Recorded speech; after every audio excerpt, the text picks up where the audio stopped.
All right, I want to thank everyone for joining us this afternoon for our Foundations curriculum.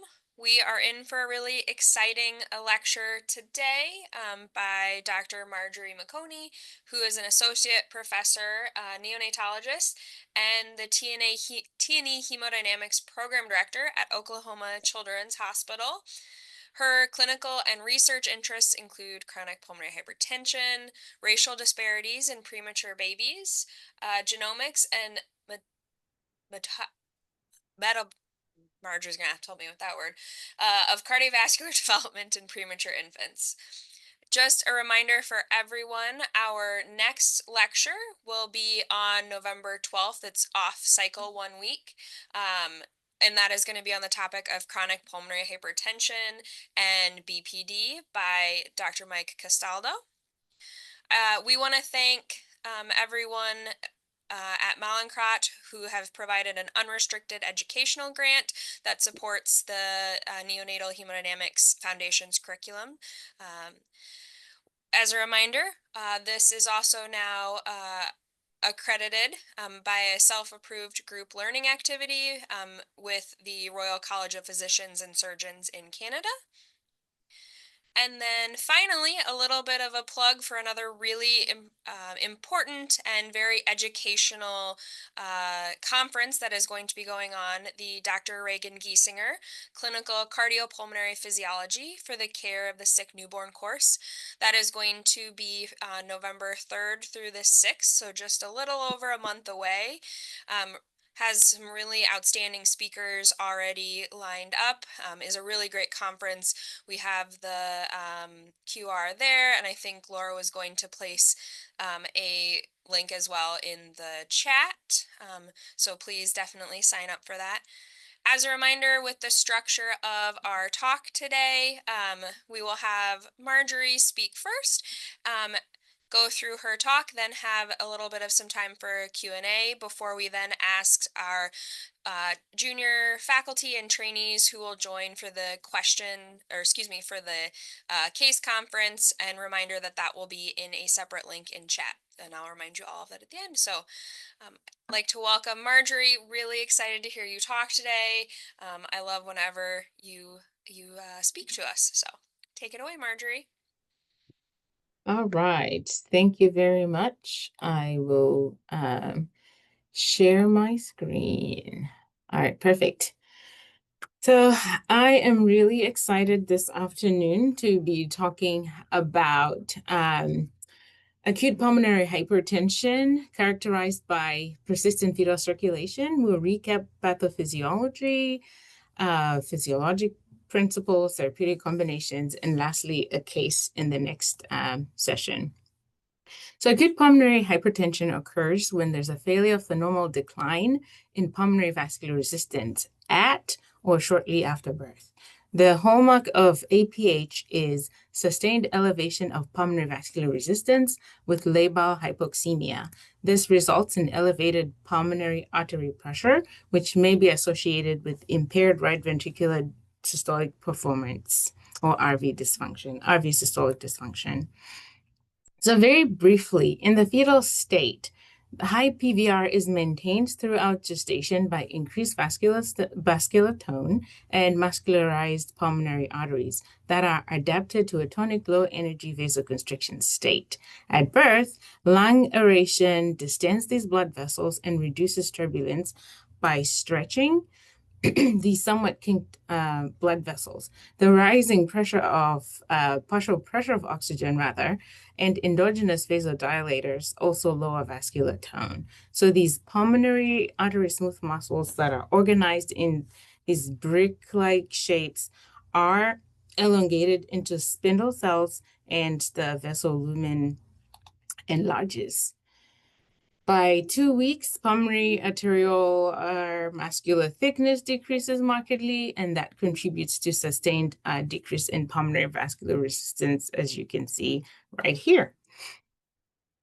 So there's also a series of events that occur during labor, and the process continues at and after birth. At birth, there's transition from fetal to neonatal circulation, And this usually involves increase in systemic vascular resistance when the low um, placental system is cut when you clamp the cord.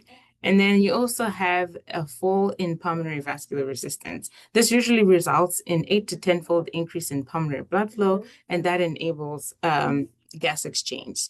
So these changes lead to flow reversal at the PDA, closure of the PFO, and converting the circulation from parallel to series with balanced ventricular outputs. In persistent pulmonary hypertension, when this transition fails to occur, we have sustained right to left PDA shunting, PFO shunting, and sustained pulmonary vascular resistance that is high. So during this critical transitional period, pulmonary circulation must dilate to accommodate the entire cardiac output. This then becomes the main source of preload to the left ventricle. So already you can kind of see if that process does not occur, that you already have some problems of preload to your LV. Elevated pulmonary artery pressure also occurs via alternative mechanisms, and this includes flow-mediated mechanisms as well as downstream pressure, for example, in LV diastolic dysfunction. Today, we'll be focusing on resistance-mediated or pulmonary arterial hypertension. There are three main etiologic groups of acute pulmonary hypertension characterized by persistent fetal circulation, and these are maladaptation, in which the pulmonary vascular development is actually normal, but the pulmonary blood vessels have abnormal reactivity in response to hypoxemia. And there are many differential diagnoses under this group of pathologies, and they encompass up to 80 to 90% of acute pulmonary hypertension. And then there's also maldevelopment, in which the vascular architecture is abnormal, and this is characterized by increased smooth muscle thickness and abnormal distal extension of muscle into normally non-muscularized vessels. And then we also have pulmonary hypoplasia, which we usually see for more term babies, congenital diaphragmatic hernias, and in our preemie population, prolonged premature rupture of membranes, in which there is an underdeveloped vascular bed. So the clinical presentation, much like most pathologies in neonatology, is on a spectrum. They can start with mild hypoxemia and stay there, or they can present with severe cardiopulmonary instability. Some of the clues that point towards acute pulmonary hypertension are hypoxemia out of proportion with chest X-ray findings, and of course that labile oxygenation. And then upon further evaluation, when you obtain an echo, not if, shunt physiology can also give you a clue in terms of PDA, PFO directionality and magnitude. And also sometimes there are multiple lung and vascular pathologies that coexist. So a lot of times we talk about predominant physiology because we know that there could be more than one thing happening at the same time. So at a cellular level, there is endothelial dysfunction. Irregardless of what the inciting event was, it could be inflammation, it could be hyperoxia, it can be chronic hypoxia from maternal factors such as chronic hypertension, preeclampsia. All of those things will lead to some degree of endothelial dysfunction. So this endothelial dysfunction is really shows you that there's so many different factors that can affect how the smooth muscle cells contract. So there's an imbalance of signaling pathways, vasoconstrictors such as endothelin 1 and serotonin drive vasoconstriction and smooth muscle proliferation, as you can see with the very many arrows here. And along with that, some of the factors such as inflammatory markers, cytokines, can also potentiate these vasoconstriction properties.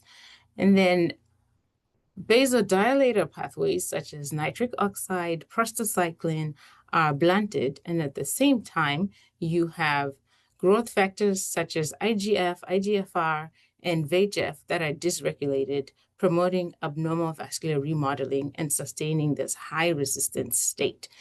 So essentially, what we have is a balance that tips towards vasoconstriction and remodeling, while vasodilator pathways are blunted, leading to sustained high pulmonary vascular resistance. It's a very busy slide, but I hope I did a good job of breaking those down for you. And then at the myocardial level, this persistent elevation in pulmonary vascular resistance and increased afterload on the RV results in an initial adaptive hypertrophy, which is referred to as homeometric hypertrophy. And this happens by increasing myocardial contractility with maintained RV to PA coupling.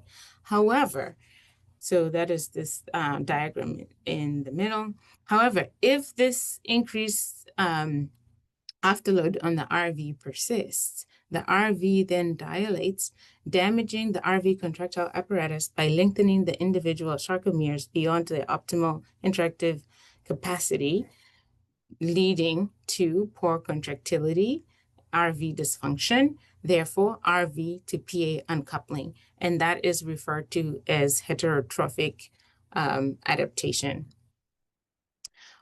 In addition to that, there's also, because of the high afterload on the RV, there's bowing of the interventricular septum into the left ventricle, which reduces pulmonary venous return and leads to reduced left ventricular preload and output, resulting in diminished systemic perfusion, right to left shunts at the PFO and the PDA, and this contributes to systemic hypoxemia. Systemic hypoxemia and hypoperfusion reduce coronary perfusion and pressure, and exacerbates myocardial ischemia and ventricular dysfunction further. So when you put this all together in a box system that encompasses all the elements we talked about, you can see that high RV afterload is at the center of this havoc. At the center of RV adaptation to increase afterload, or PVR in this case, there's this law of stress velocity, which is determined by pressure, which is afterload, increased PVR, chamber radius. We talked about dilation of our RV, and H, which is wall thickness, the adaptive response of hypertrophy that we talked about. So when we have sustained pulmonary vascular resistance or afterload, the RV dilates. It hypertrophies first, then you have dilation after that, then you have increased wall stress and contractility. Contraction velocity decreases and you have dysfunction that develops. So this is a very important relationship to keep in mind. The neonatal myocardium, especially the RV, adapts very poorly to afterload, as we have just talked about. But these following diagrams will give you a better idea of exactly how profound this effect is of RV, of afterload on the RV. So the RV has a different shape from the LV. While the LV is cone-shaped, has thicker walls, and is equipped to function under conditions of increased afterload, the RV is a little different. It is designed to function more as a flow generator, accommodating the entire systemic venous return to the heart. So as wall stress increases, contraction velocity, I started with this diagram, as wall stress increases, contraction velocity, as you can see, decreases very profoundly in the RV. That's why it doesn't perform well when there's increased wall stress. And then in this diagram here, the ejection fraction of the RV, so up here is the LV, and here we have the RV. As pressure increases on the RV, the ejection fraction also has a very steep decrease. And you can see this with the representation of the RV afterload that I showed you prior. And then again here, just for completeness sake, the stress velocity relationship on mean airway pressure and stroke volume also shows that the neonatal RV, when compared to the neonatal LV and the adult ventricles, really does decrease stroke volume when there is increased afterload on the ventricle. And then this is one of my most favorite laws in, in physiology.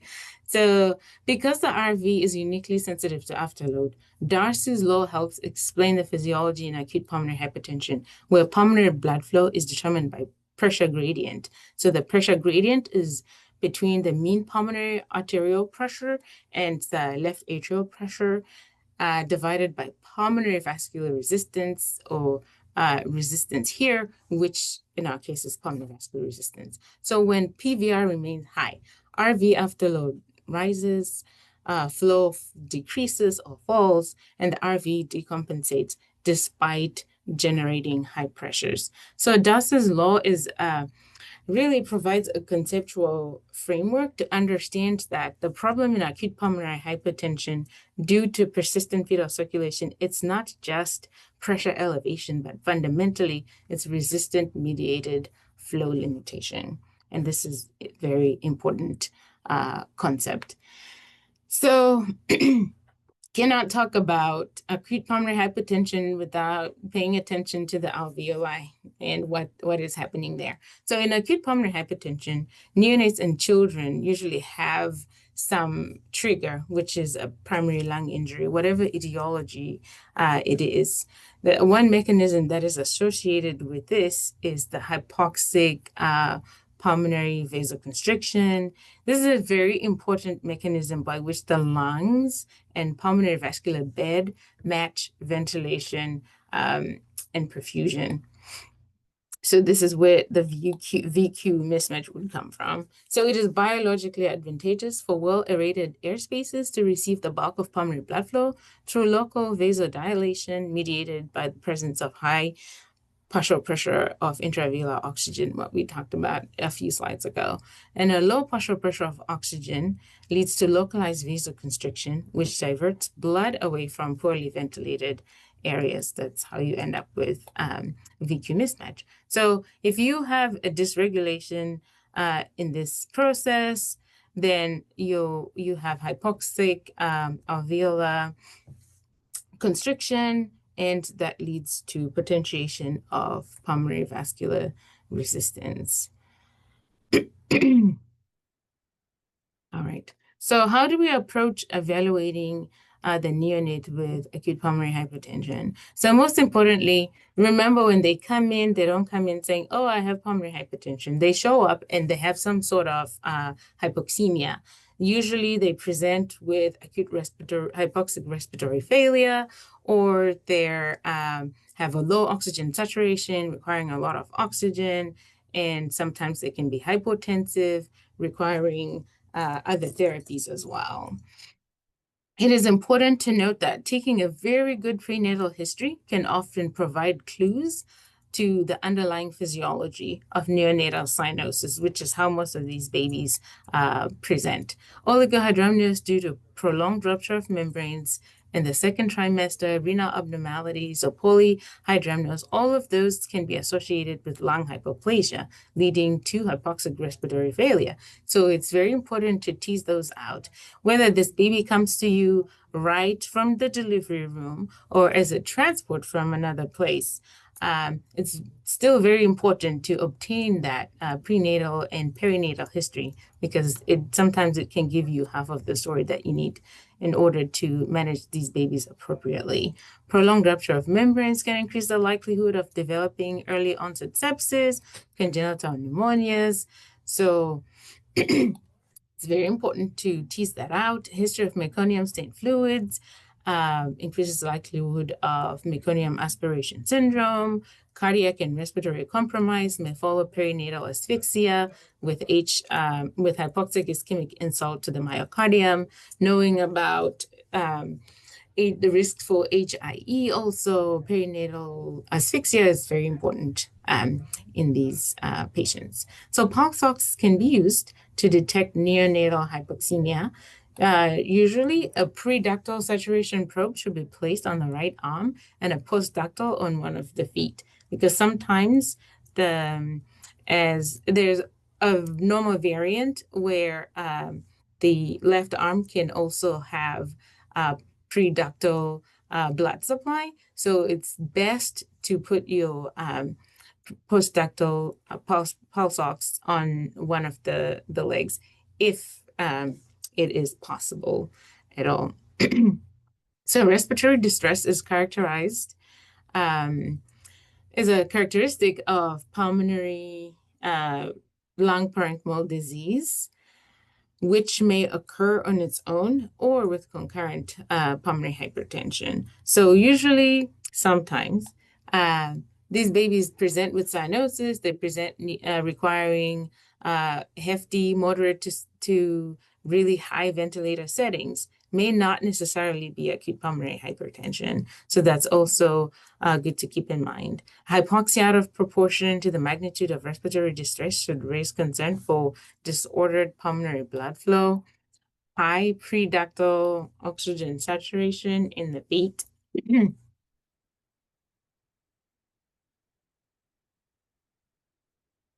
Suggest acute pulmonary hypertension with an open ductus, but also some other form of congenital heart disease.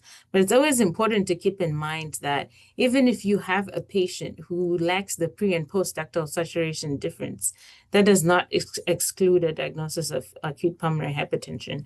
There is a subset of patients who, when they have prenatal post-ductal closure, can present with acute pulmonary hypertension, RV failure, and those babies usually have shock-like clinical appearance. For completeness sake, the evaluation should be pretty extensive, not just an echo. I know this is a hemodynamics lecture, but that perinatal history, as I mentioned, your cord blood gases, physical exam, listen for those bruits. It helps you rule out the etiology of your cyanosis, chest x-rays, abdominal x-rays, head ultrasounds, if you do hear those bruits, and sepsis evaluation, of course, antimicrobials, and comprehensive echocardiography. This is a schematic with some representative chest x-rays, courtesy of Dr. Satyan, of some of those etiologies of acute pulmonary hypertension. So this kind of touches on the three groups that I talked about: the maldevelopment, pulmonary hypoplasia, most commonly in our population, congenital diaphragmatic hernia, delayed transition, that can be just TTN, asphyxia, and of course, intravascular obstruction. Sometimes polycythemia too, hyperviscosity can present with the similar findings. So it's really important to include that in your evaluation. So you've done your physical evaluation, and now you're asking for a comprehensive echocardiographic evaluation. The five main things that you're looking for. One of them is to rule out congenital heart disease. Absolutely always rule out congenital heart disease. Then you want to evaluate pulmonary artery pressure. You want to evaluate pulmonary vascular resistance, and you want to evaluate ventricular performance, both RV, LV, and your shunts, what they're doing. This is a very extensive list of parameters to evaluate in your echocardiograph. So I know a lot of places don't have TNE. This here can help you refine your question to cardiology in order to help guide management of your patients. And again, these babies can indeed have multiple physiologies occurring at the same time, but this will help you tease out the predominant physiology. So here we have evaluation of pulmonary pressures and resistance. So we usually use the systolic eccentricity index, the TR-JET, quantified by RVSP and modified Bernoulli equation. I'll talk about that a little bit more in the next slide. And of course, RV ETPAT, to evaluate RV performance, RV fractional area change, which is not really something you find in the usual cardiology echo, but in a TNE echo, we will report that. And then tricuspid annular planar systolic excursion, TAPSE, should be available in all echoes, and right ventricular output. And then to evaluate LV performance, we look at ejection fraction by Simpsons, and we prefer Simpsons because it's independent of septal flattening, and I will explain in the next few slides. LV output, as well as pulmonary vein Dopplers as surrogates for pulmonary blood flow and LV preload. And of course, our shunts, PDA estimates relative PA pressure versus aortic pressure, PFO estimates relative RA pressure versus LA pressure, and VSD estimates relative RV pressure versus LV pressure, and of course, ruling out congenital heart disease.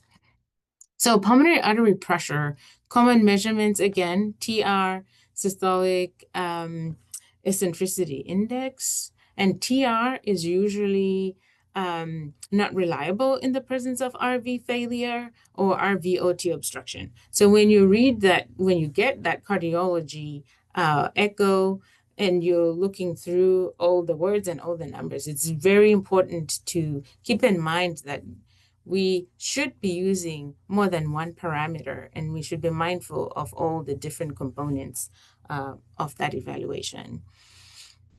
So TR-JET is usually present in 60 to 85% of patients with acute pulmonary hypertension.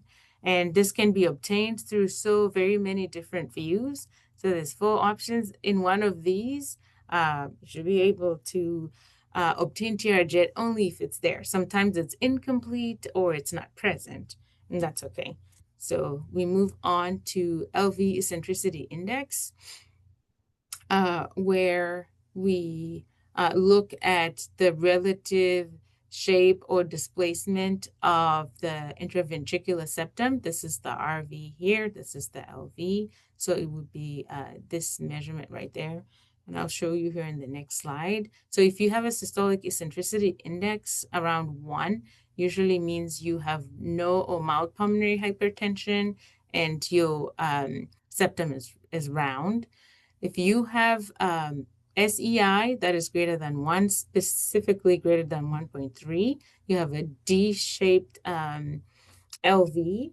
The RV pressure is usually half to 2/3 LV pressure, and then a paradoxical usually means severe pulmonary hypertension. As you can see, these are the representative images of the echoes that you would see. And again, always beware, false negatives can happen, especially if there is systemic hypertension. And also, this is impacted by RV and LV systolic function. So this should be, all of these measurements should be interpreted with caution. Pulmonary vascular resistance through pulse wave Doppler at the pulmonary artery. The shape of the PA Doppler envelope usually gives an idea, as well as the number, obviously.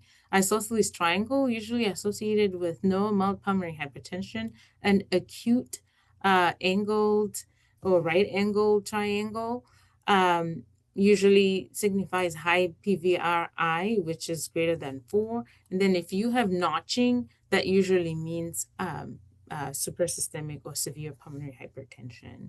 And then evaluating those ventricles, you can see RVFAC, which is fractional area change.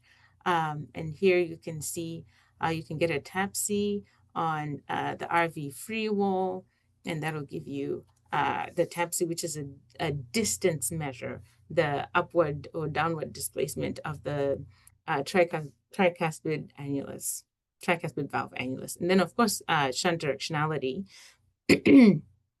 of your PDA can also tell you severity, where bidirectional, usually half to 2/3 systemic, and then right to left, usually suprasystemic pulmonary hypertension. So putting all this together with a representative schematic on a patient with meconium aspiration syndrome. So we have this baby with this pulmonary vascular disease. where they have alveolar collapse in some places and alveolar distension in other places. That results in hypoxia and acidosis. You have remodeling of the pulmonary arteries and they're constricted. That results in increased pulmonary artery pressure or increased PVR, increased pulmonary artery pressure, decreased pulmonary blood flow, plus um, pulmonary capillary wedge pressure. That is increased afterload on the RV, which then hypertrophies, as you can see here. Then your PFO is right to left. The PDA is right to left. You have systemic hypoxemia and differential cyanosis. As you can see, the right arm is less blue than the feet that are more blue. And then you end up with low pulmonary venous return, decreased LV output, decreased coronary perfusion, and myocardial ischemia.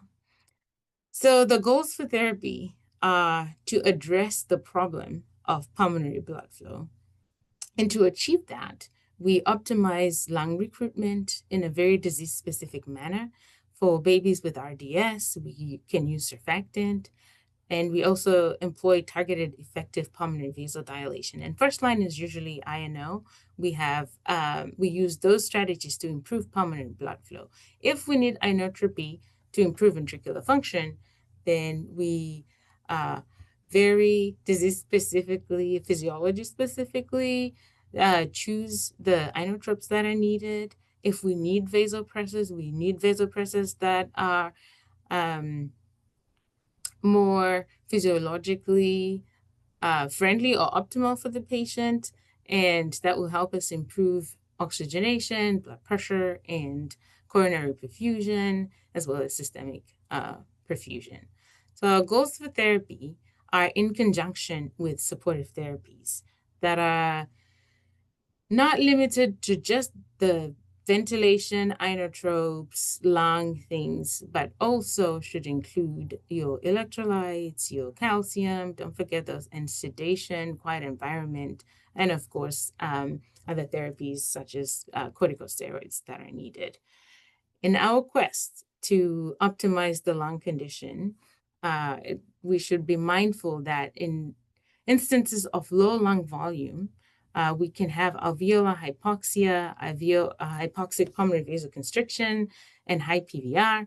And in cases of excessive lung volumes, this would usually be overextension or excessive mean airway pressure. We can have excessive lung volumes that cause alveolar overdistension, compressing those vessels and resulting in high PVR. Both underexpansion and overexpansion elevate PVR, increase RV afterload, which would potentiate the cycle, the vicious cycle that's already happening. And then sometimes that also blunts the response to inhaled nitric oxide. So maintaining a balance is of utmost importance here. All right, so our respiratory goals, I won't spend too much time on this. There's not a lot of studies that have shown us what the appropriate SpO2 levels are, but just from knowing the higher affinity for fetal hemoglobin for oxygen, we recommend 90 to 95, and then pH, not acidotic, obviously, because acidosis stimulates vasoconstriction. Postductal PaO2 60 to 80. Most of these babies will have UVCs, but if you do have preductal PaO2, that was left blank to encourage discussion later. But usually there's studies that have shown that a preductal PaO2 greater than 50 does not give you much more pulmonary vasodilatory effects. PCO2 35 to 45, as animal studies have shown that hypoxemia, alveolar hypoxia and hypoxemia stimulate pulmonary vasoconstriction. And then moving on to the pulmonary vasodilators. INO is first line in pH, in acute pH, where LV function is preserved and RV the function is coupled. Usually we start with a dose of 20 parts per million, and then you wean when appropriate to minimize reactive oxygen species. Clinical response is usually seen when your partial pressure of oxygen goes up by 20 millimeters of mercury. Uh, Always remember to monitor your methemoglobin daily. And then non-selective pulmonary vasodilators can also be used. The most common one that we use is milrinone, which is used for synergy. It has lucitropy and is an anodilator, usually in pulmonary hypertension with LV, RV dysfunction. And then, of course, PGE can be used to offload RV pressure with some pulmonary vasodilatory effects, as well as maintaining PDA for right to left shunting when you have single ventricle physiology. So basically, the therapeutic approach is to decrease pulmonary artery pressure and PVR, increase pulmonary blood flow, preserve RV performance, facilitate systemic blood flow and organ perfusion, restore diastolic blood pressure to maintain coronary perfusion pressure, and minimize tachycardia. And then to the good part, the when and if inotropy is required or needed, dobutamine is a contender that is a pure positive inotrope. It has increases contractility via alpha 1 receptors and also increased heart rate. It is not known to have any effect on SVR, systemic vascular resistance. And the dose is usually from 2 to 20 mics per kilo per minute. Usually people max out at around 10. Beyond 10, you usually end up with more tachycardia that you need, and it offsets the force frequency relationship, and you end up not making any progress. And epinephrine also increases contractility and heart rate via alpha 1, beta 1 receptors.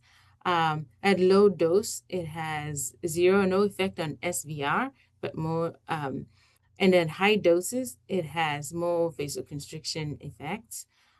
Doses greater than 0.1 mics per kilo per minute are not usually utilized because you end up with more SVR and more tachycardia than you would prefer. And then milrinone, as I mentioned in the slide before, the increases contractility, but it's non-selective vasodilation, so it also decreases your SVR as well as your pulmonary vascular resistance PVR, and increases pulmonary blood flow. So that has to be used very cautiously, especially in patients with AKI, acute kidney injury as well, and decreased urine clearance, because that is how it's cleared. So if patient is hypotensive, it's probably worth it to wait, increase your systemic blood pressure, and then start milrinone if it's required. And then dopamine, I put it there because a lot of centers still use it. We still get a lot of babies that come here on dopamine, but it's not usually the preferred vasopressor, especially given its effect on pulmonary vascular resistance, which is higher than you would want in a baby who already has increased pulmonary vascular resistance. And then norepinephrine, if the babies have intact function and you need vasopressor, norepinephrine is a good option. The doses are 0.02 to 0.5. It has minimal effects on contractility, minimal to no effect on contractility, and heart rate as well. And then vasopressin increases release of nitric oxide, has maybe minimal effects on pulmonary vasculature when the mechanism is yet to be described, but it has been used in conjunction with INO and milrinone, commonly known as the MVP approach in babies with acute pulmonary hypertension. And the dose usually from 0.1 to 2 milliunits per kilo per minute. And we have to be mindful of sodium supplementation when patients are receiving vasopressin. Usually, if vasopressin is to be given for more than 48 hours, that's when we find there is some issues with hyponatremia. And this is usually a dilutional hyponatremia. Strategies that have helped in mitigating this hyponatremia is having a higher baseline sodium level or increased sodium supplementation during the duration of vasopressin. And then hydrocortisone increases endogenous epinephrine release, increases expression of adrenergic receptors as well. Onset is usually of action is usually 2 to 6 hours, and it can be used as an adjunct, anti-inflammatory in meconium aspiration, pneumonia, and infection. And also, if there's adrenal insufficiency, especially in HIE, prematurity, pneumonia, or any of the etiologies of acute pulmonary hypertension. And sometimes, even if there's no inflammatory condition, some centers use hydrocortisone. They usually have some protocol that says after one or two or more presses or inotropes, you add hydrocortisone. And then prostaglandins, as we talked about in the adjunct slide, can be used for the additional vasodilatory effects in severe pulmonary hypertension. And then, of course, in univentricular physiology, you can be used to uh, maintain, to support both systemic and pulmonary circulation. So you have this patient who's come in, has hypoxia, you've optimized your ventilator, recruited your lungs, everything looks perfect, you've ruled out pneumothorax, then you get your echo. You find the baby has acute pulmonary hypertension. You have investigated and done all the other treatments that you do. You start your INO, you have no response or partial response, but you have low systemic arterial pressure. What would you want to know from an echo, and what would help you with your management? So this is where knowing your RV function and your LV function would be helpful. So this diagram kind of helps figure out if you have RV dysfunction. Do you start dobutamine, epinephrine, or to start prostaglandins? Usually you don't just start prostaglandins as first line. You start the inotropes first. And then if you have a restrictive or closing PDA, you could use prostaglandin for maximum benefit in that situation.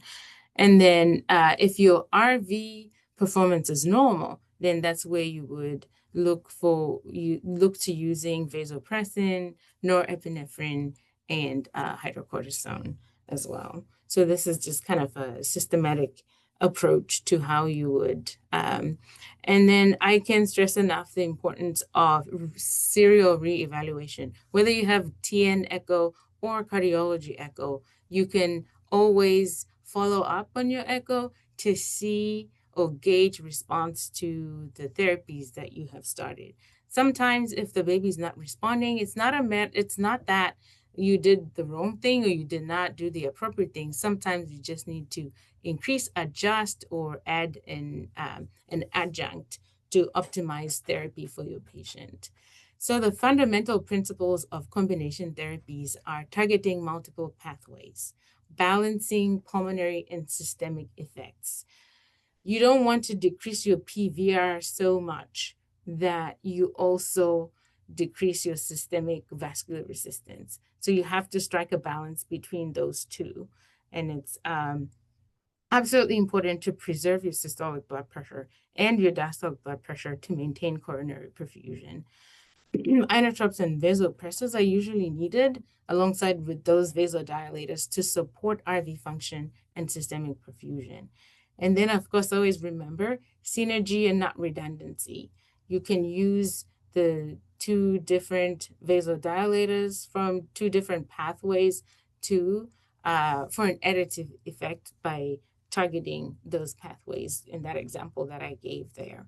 And then, of course, tailor to the patient. Some combinations work best in selected phenotypes. And then also choose therapy based on hemodynamics, oxygen response, RV function, and systemic blood pressure. Monitor carefully and evaluate serially. The take-home message is in acute pulmonary hypertension, combination therapy is most effective when therapies target different signaling pathways, reduce pulmonary vascular resistance while maintaining systemic perfusion, and supporting RV function. Thank you. That is all I have today.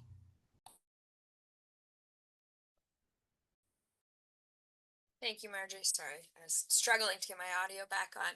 Thank you for that wonderful talk. Really, really great.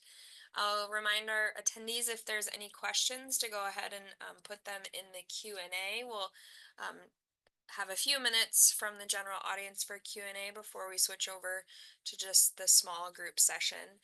While we wait for some questions to come in, Marjorie, what we get asked all of the time about from our trainees how I go about picking vasopressin versus norepinephrine if I feel like I need a vasoconstrictor. How do you practice? What do you tell your trainees? Oh, Marjorie, you're muted. Oh, sorry. Yeah, that question that question comes up a lot. How we when to start vasopressin versus norepinephrine. I think if the baby is not requiring a lot of FiO2, if they're not in 100% FiO2, because I tend to follow evidence-based medicine based on those studies that say, there is some increased pulmonary vascular resistance with norepi when your FiO2 is that high. Then I tend to shy away from using norepi in those patients, and I go for vasopressin. But for vasopressin, there's also the balance between what is my starting sodium. If a patient has sodium of 128, that is a baby that we probably would start norepi while we attend to or fix the hyponatremia. And then once that is corrected, then we can change over and give vasopressin. It tends to be a very hot topic around here, and a lot of people have a lot of feelings and opinions about it because there's just not a lot of literature that talks about vasopressin. So it becomes very difficult. Agreed, yeah. I feel like if we reserve vasopressin for the babies who we feel like really strongly need it, or the ones who have, severe pulmonary hypertension, with the goal of trying to stabilize them and then trying to work to get off transition from vasopressin to norepinephrine if you still need something much after 24, 48 hours for sure. So, but yes, always comes up when you talk about it. Always, always, yes. And then another great question from our audience. So, any tips or tricks on treating pulmonary hypertension when you don't have INO available to you?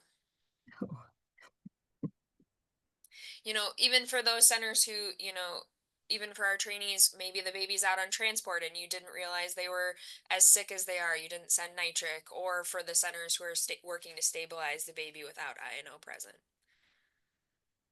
So there is a study, and pardon my, I don't remember exactly where they showed that sildenafil, IV sildenafil, can be used in low resource areas who do not have nitric oxide, has been used when INO is not available.